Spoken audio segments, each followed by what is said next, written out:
Today I'm going to show you a 3-ingredient homemade biscuit that's soft and fluffy.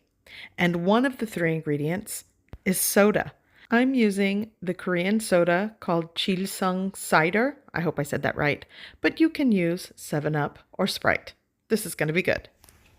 I'm going to be starting with 3 cups of self-rising flour. Some people use Biscuits. I'm going with self-rising flour.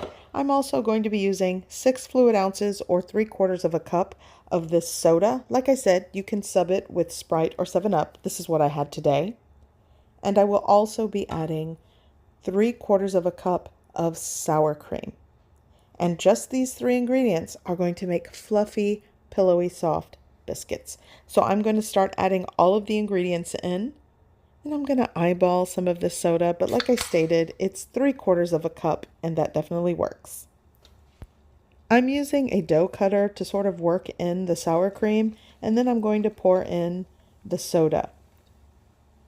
Using a biscuit cutter will ensure that you're not over mixing or kneading this biscuit dough. You don't want to knead the dough. You want to cut in the dough with the sour cream and the liquid and kind of get a crumbled dough, and then you use your hands to sort of press and pat it together.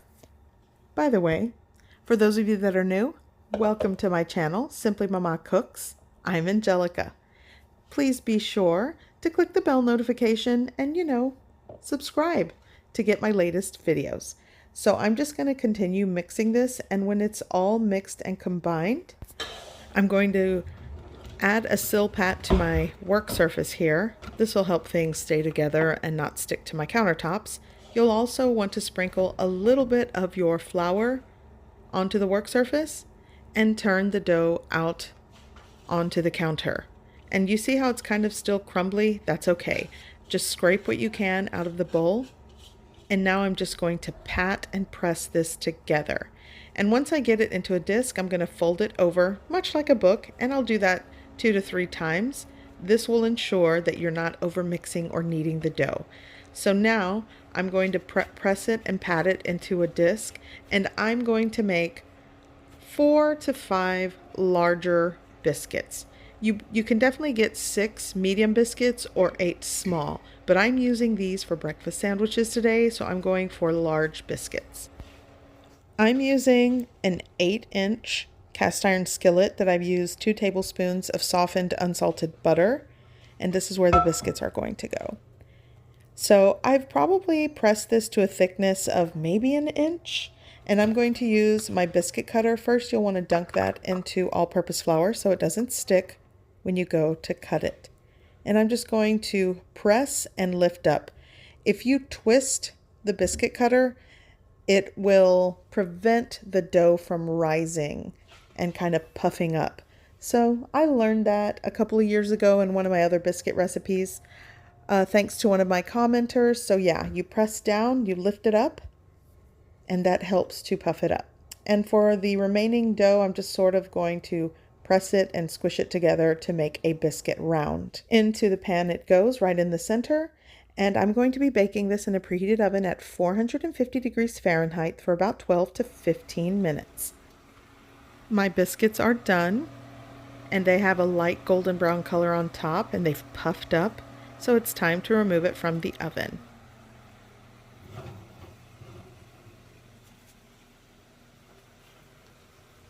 So I want you to take a look at these.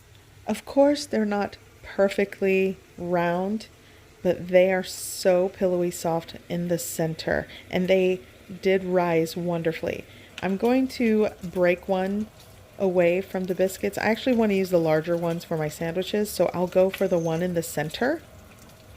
And let me show you. Oh, it's hot. I'm just going to show you how pillowy soft the center is. It's just, they're so perfect and so simple to make. 3 ingredients. There we go. These are kind of hot.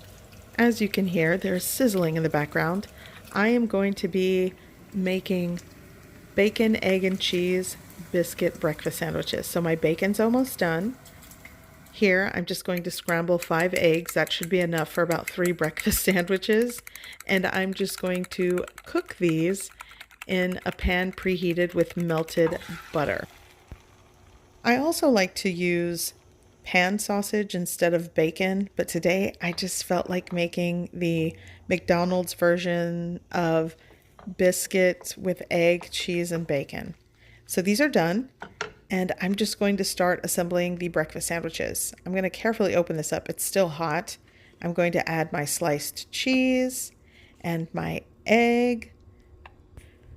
Here I'm adding a little cracked black pepper and the bacon. I'm going for 2 slices, cut them in half, and arrange them right onto the egg. And that's it. One of the best homemade breakfast sandwiches I make in my house. My family loves it, and actually so do I. I'm going in for a bite. That was a perfect bite. So I hope you give this recipe a try. I hope you like it, and thanks for watching.